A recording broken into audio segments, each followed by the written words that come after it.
Swastiastu. Oke, anak-anakku, selamat beraktivitas lagi, selamat belajar. Nah, dan semangat tetap semangat belajar walaupun secara online. Nah, untuk hari ini masih kita berbicara terkait dengan hak asasi manusia. Nah, ada banyak hal sebenarnya yang saya tambahkan dalam materi hari ini, mengingat kurikulum sekarang arahnya ke merdeka gitu ya.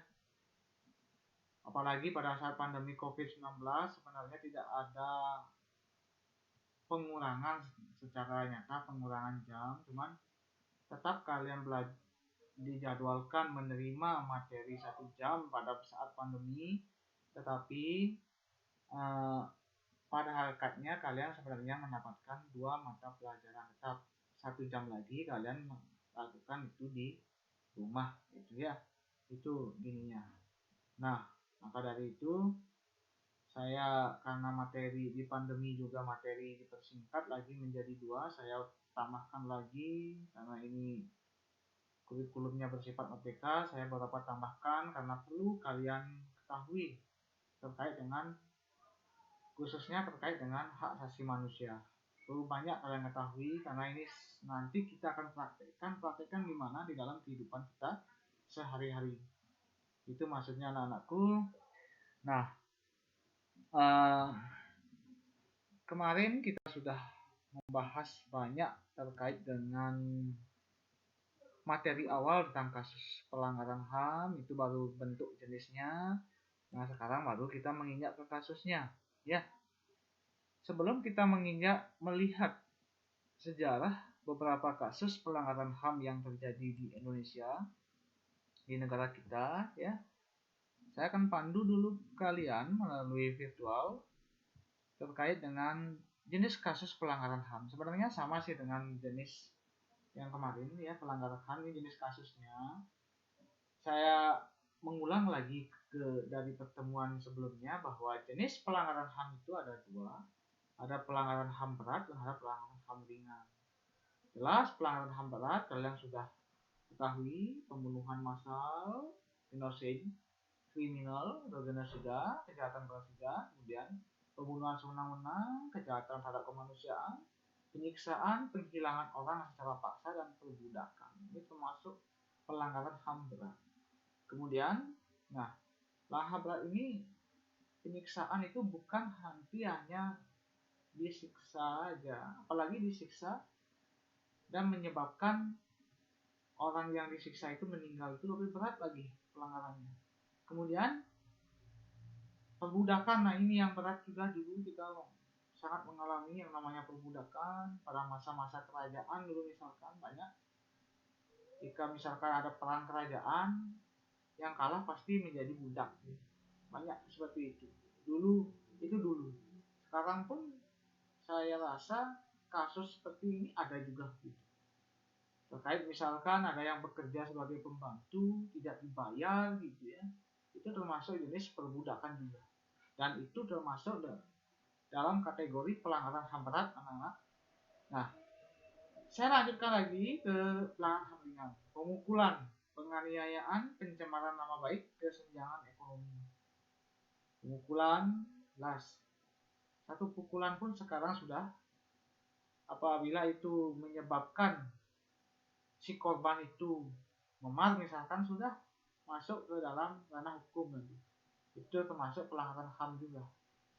Penganiayaan, kemudian pencemaran nama baiknya, ini hati-hati. Terhadap bullying sekarang hati-hati. Kalian membuli temannya atau dianggap itu tidak tersinggung temannya, ini bisa menjadi pencemaran nama baik bagi si korban ini, bagi teman kalian misalkan yang kalian bully. Hati-hati anakku. Artinya kita meremehkan seseorang misalkan sampai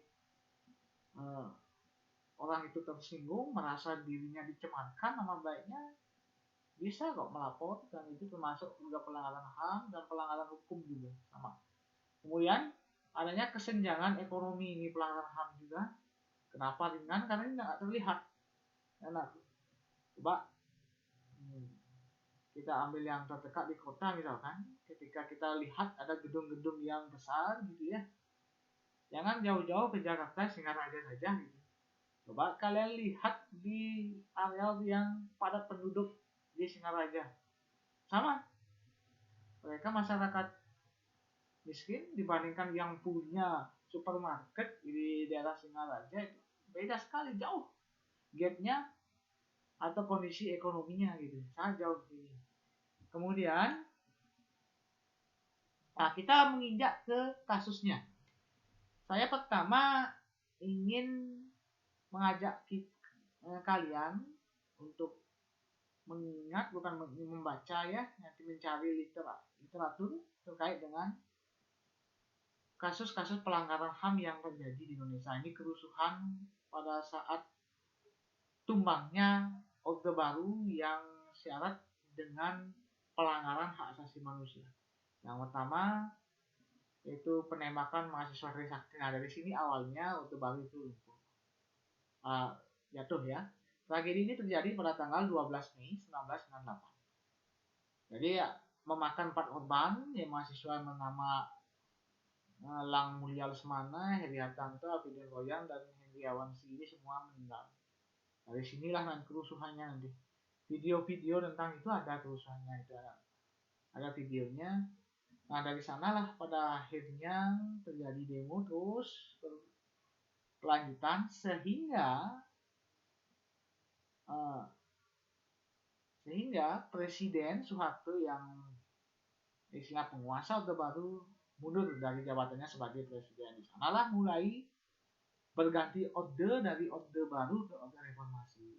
Karena Orde Baru ini dianggap sebagai syarat dengan pengalaman pelanggaran hak asasi manusia.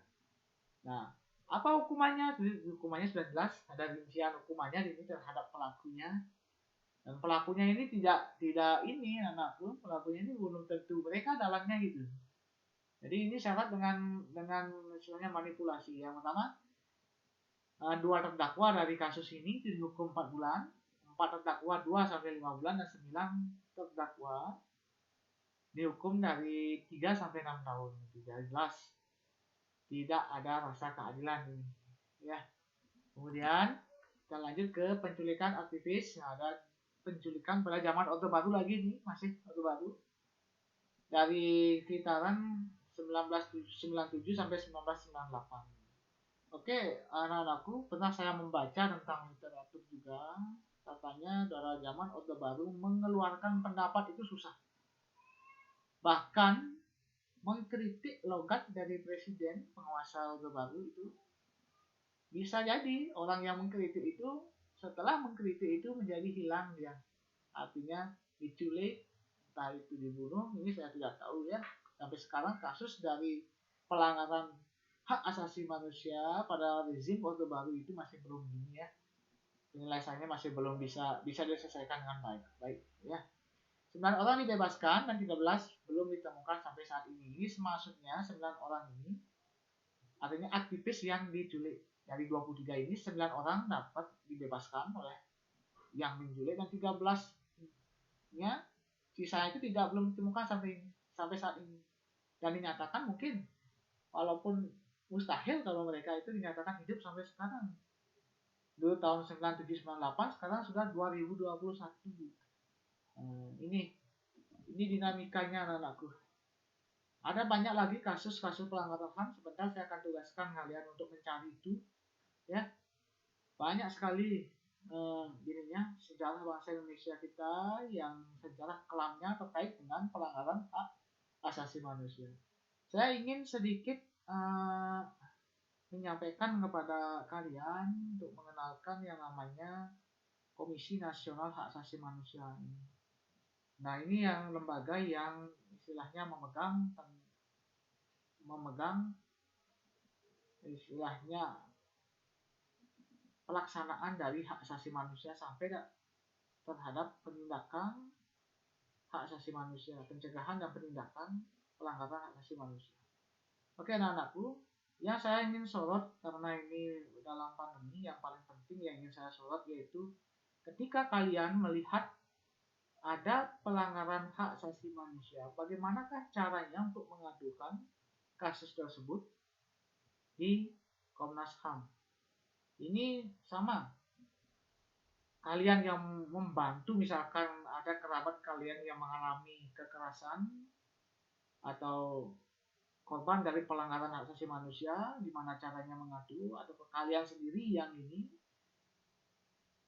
gimana caranya? Silakan, saya tidak menampilkan transition ya dalam slide ini. Yang pertama, nama lengkap pengadu, siapa yang mengadukan, di manakah alamat rumahnya, kemudian alamat surat apabila berbeda dengan alamat rumah, ya, nomor telepon tempat kerja, nomor faksimil, rincian pengaduan, nah bagaimana rinciannya, seperti apa kasusnya, kemudian berbagai dokumen, fotokopi berbagai dokumen pendukung yang berhubungan dengan peristiwa, apa dokumen pendukungnya, apa bukti-buktinya, fotokopi identitas pengadu, bukti-bukti yang menguatkan pengaduan yang memang layak untuk ditindaklanjuti oleh Komisi Nasional Hak Asasi Manusia. Lanjut, apakah sudah ada upaya hukum yang dilakukan?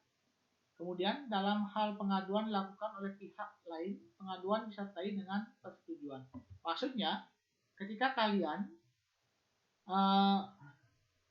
melihat kerabat kalian mengalami pelanggaran hak asasi manusia, kalian ingin melaporkan itu harus mendapat persetujuan dari korbannya, dari kerabat kalian itu. Mau nggak itu dilaporkan, mau nggak memberikan kalian mandat untuk melaporkan itu, lalu bisa dilaporkan. Kemudian bubuhkan tanda tangan nama jelas pengadu yang diberi kuasa atau yang diberi kuasa.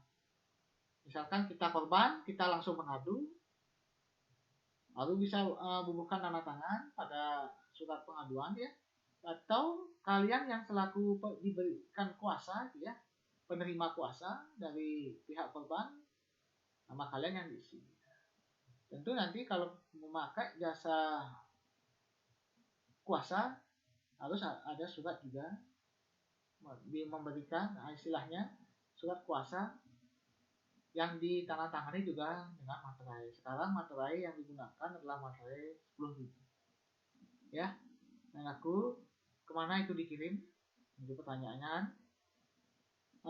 Pengaduan itu dikirim boleh diantar langsung ke kantor Komnas HAM di Jakarta, dikirim melalui jasa pos, dikirim melalui faksimil nomor 021 316 0629. Kemudian email juga boleh, pengaduan.komnasham@komnasham.go.id. Oke, anakku itu sedikitnya. Nanti ini dulu yang saya berikan. Nanti kalau memang ada tambahan saya akan tambahkan lagi terkait dengan Komisi Nasional Asasi Manusia. Nah, sebagai latihan kalian, ada kasus pelanggaran HAM tadi, hak yang dilanggar apa, penyebabnya apa, dan penyelesaiannya. Boleh kalian berbentuk tabel seperti ini, boleh juga kalian misalkan satu, saya katakan satu aja ya, kasus Marsinah misalkan, hak yang dilanggar apa penyebabnya pelanggaran terjadi peristiwa itu, dan apa penyelesaiannya gimana. Kalau memang kasus yang kalian ambil tidak ada penyelesaian, tulis nanti tidak ada penyelesaian. Kalau ada penyelesaiannya seperti apa dijelaskan di sana. Itu tugasnya ya. Banyak sekali. Saya isi ini 5 sebagai bahan latihan.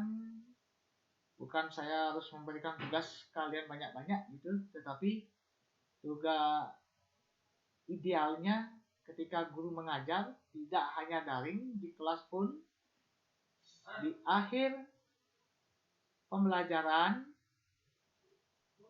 siswa itu wajib mendapatkan ini. Wajib seorang guru mengevaluasi dengan tugas. Ya, jadi jangan ada gini, itu sudah. Kemudian untuk daring ini dia memastikan kalian betul-betul belajar materi pembelajaran hari ini. Oke, itu aja yang ingin saya sampaikan. Mudah-mudahan bisa dipahami dengan baik penjelasan saya. Saya tutup pertemuan ini dengan Parama Santi. Om Santi Santi Santi Om.